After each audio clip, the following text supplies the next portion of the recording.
नमस्कार विद्यार्थियों।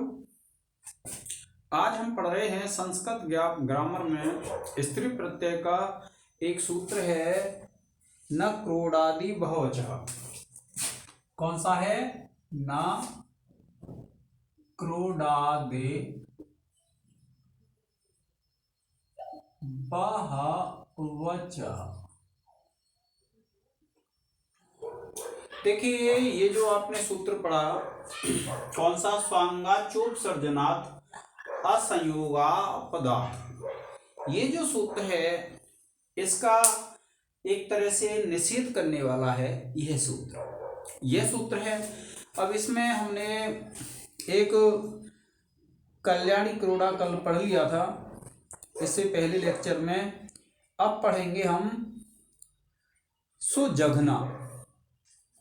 कौन सा पढ़ेंगे? सुजघना।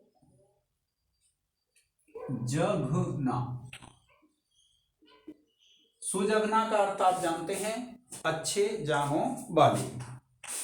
तो देखिए, शोभने जगने यस्या सा सुजघना।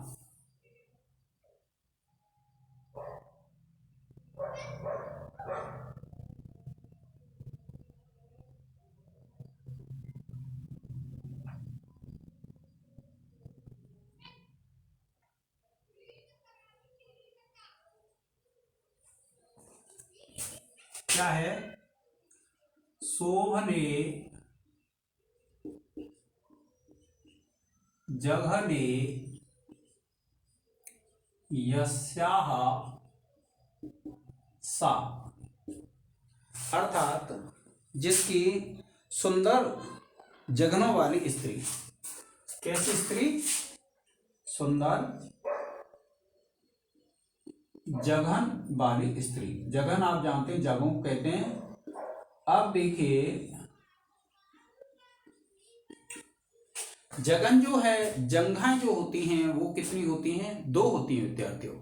और जंघाएं जब दो होती हैं तो उन दो जंघाओं के लिए देखिए, आप लिखेंगे सु प्लस जघन प्लस अव। ये क्या हो जाएगा? अलौकिक विग्रह हो जाएगा। और ये जो अलौकिक विग्रह है, इसके बाद देखिए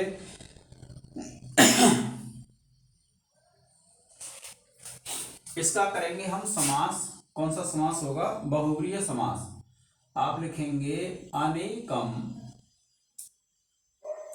अन्य पदार्थे।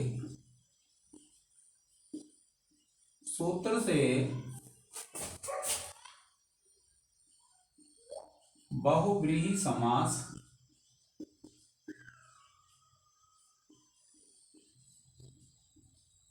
अब देखिए, जब समास होता है तो इसकी हम प्रातिपदिक संज्ञा करते हैं। ये हो जाएगा आपका सु प्लस जघन प्लस औ, और सूत्र लग जाएगा आपका कृत तद्धित समासाश्च। तो आपको पता है, अनेकम अन्य पदार्थ सूत्र से तो क्या होता है? बहुव्रीहि समास होता है। और फिर ये जो सूत्र है ये क्या करता है? कृदंत, तद्धितांत और समास, इनकी क्या कर देता है? ये प्रातिपदिक संज्ञा कर देता है। अब देखिए, जब ये प्रातिपदिक संज्ञा कर देगा, आप लिखेंगे सूत्र से समास की प्रातिपदिक संज्ञा करने पर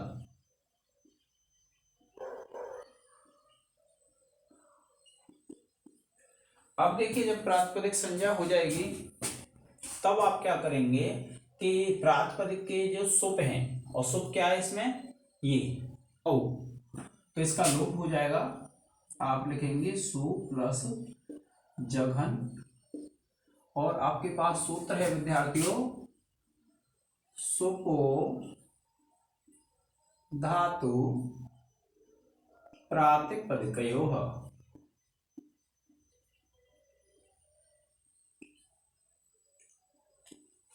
सूत्र से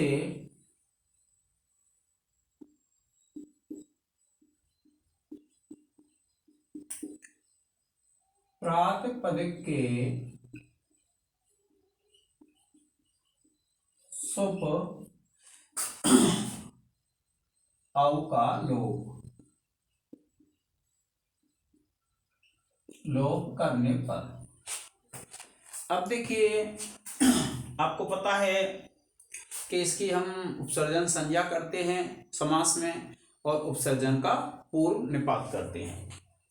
तो आप लिखेंगे सो प्लस जघन और सूत्र लिखेंगे आप प्रथमा निर्दिष्टम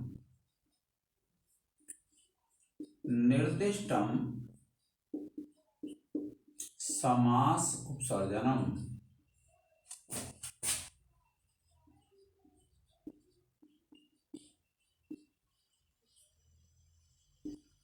सूत्र से समास में प्रथमा निर्दिष्ट की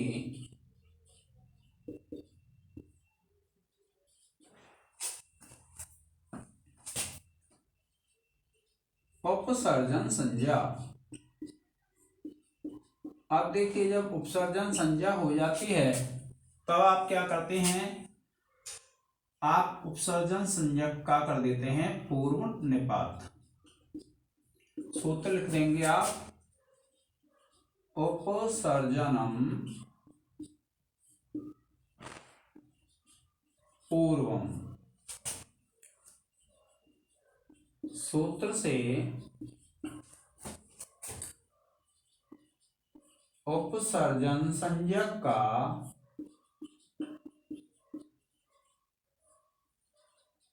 पूर्व निपात।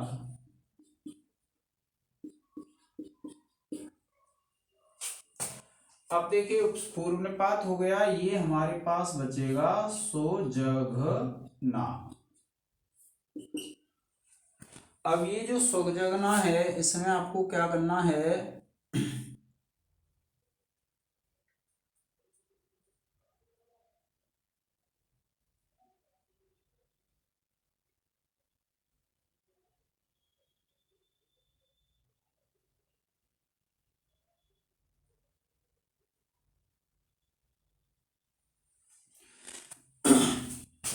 कि ये जो सोजगन है, अब ये जो सोजगन है इसमें क्या है, आपको पता है ये जो जघन पद है वह एक से अधिक अचों वाला है। तो एक से अधिक अचों वाले का ये जो सूत्र है हमारा क्या कर देता है, निषेध कर देता है कि जिस पद में एक से अधिक अचों होंगे उसमें गीस प्रत्यय नहीं आएगा। तो देखिए, आप लिखेंगे ये वाला सूत्र है स्वांगात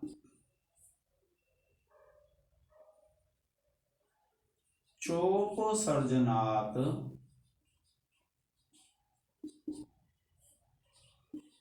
असंयोगो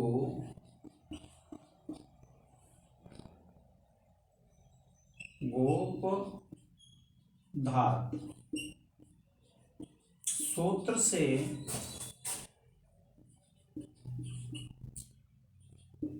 गीस प्रत्यय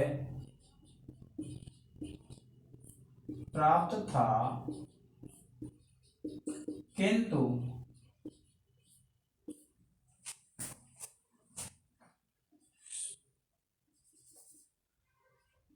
जघन पद अनेकाच है, अनेकाच होने से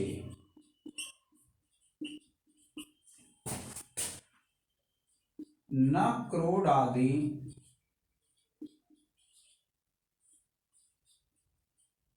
बहवचः।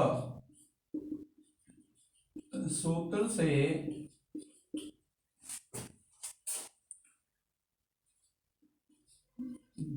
गीस का निषेध हो जाता है।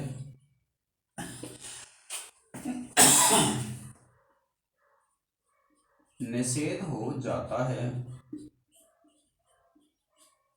तो देखिए आपके समझ में आ गया होगा कि ये जो सूत्र है स्वांगाचोपसर्जनाद संयोगो पदार्थ सूत्र से गीस प्रत्यय प्राप्त है यहाँ स्त्रीलिंग में, किंतु ये न क्रोडादि बहुवचः, ये यहां से है न क्रोडादि बहुवचः। ये सूत्र क्या कहता है विद्यार्थियों कि अगर एक से अधिक अच हैं तो वहां पर गीस का आगम नहीं होगा। ये बात इस सूत्र के द्वारा हमें पता चलती है। अब देखिए आप क्या करेंगे, यहाँ टाप ले आएंगे, आप लिखेंगे सोजघन प्लस टाप। सूत्र है आपको पता है अजाध्य तष्टा।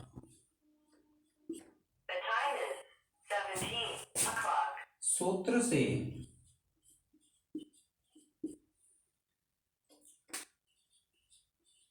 अदंत प्रातिपदिक से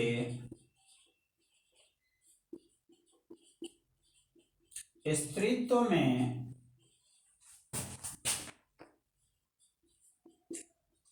टाप प्रत्यय आगम।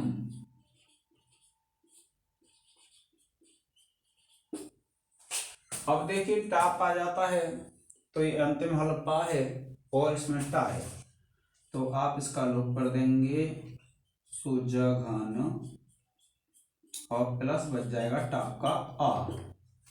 तो आपको पता है अंतिम हल है प, तो हलंत्यम सूत्र से इसकी संज्ञा हो जाती है, और जो टा है प्रत्यय का आदि टकार है तो चुटु सूत्र से इसकी इस संज्ञा हो जाएगी, और तस्य लोभः सूत्र से दोनों का लोप हो जाएगा। तो आप लिखेंगे हलांत्यम सूत्र से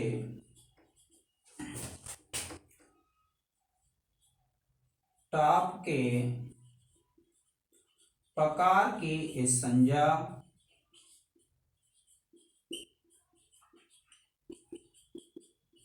और चुटु सूत्र से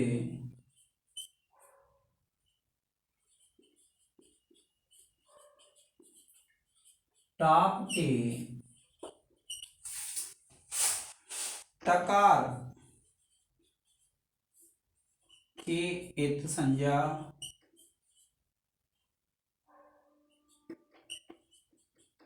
तथा तस्य लोपः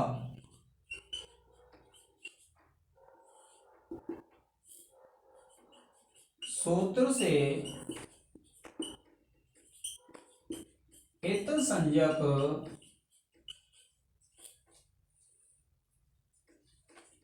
पकार एवं टकार का लोप।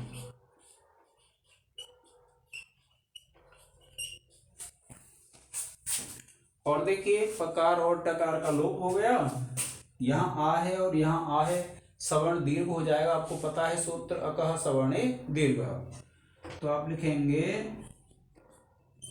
सुजघना, आप लिखेंगे अकः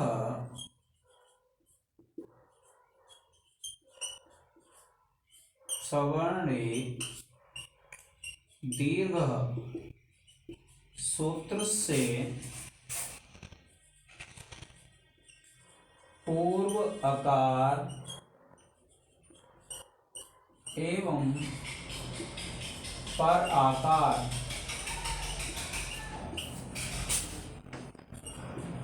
दोनों को सवर्ण दीर्घ एकादेश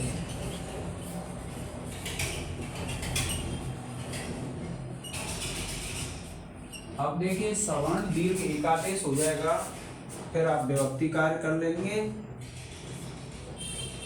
और ये बन जाएगा आपका सोजगना। आप लिख देंगे विभक्ति कार्य करने पर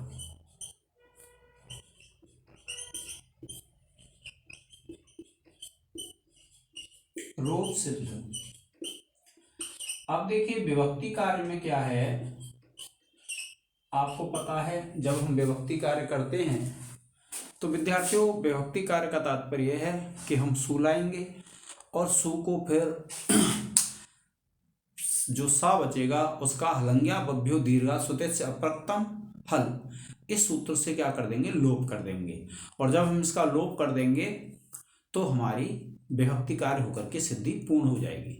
तो क्योंकि विभक्ति कार्य हम पहले कर चुके होते हैं इसलिए हम इसका वर्णन ज़्यादा नहीं करते हैं, लिख देते हैं स्वादि कार्य करने पर अथवा विभक्ति कार्य करने पर रूप सिद्ध। तो आप इसका एक स्क्रीनशॉट ले लें विद्यार्थियों।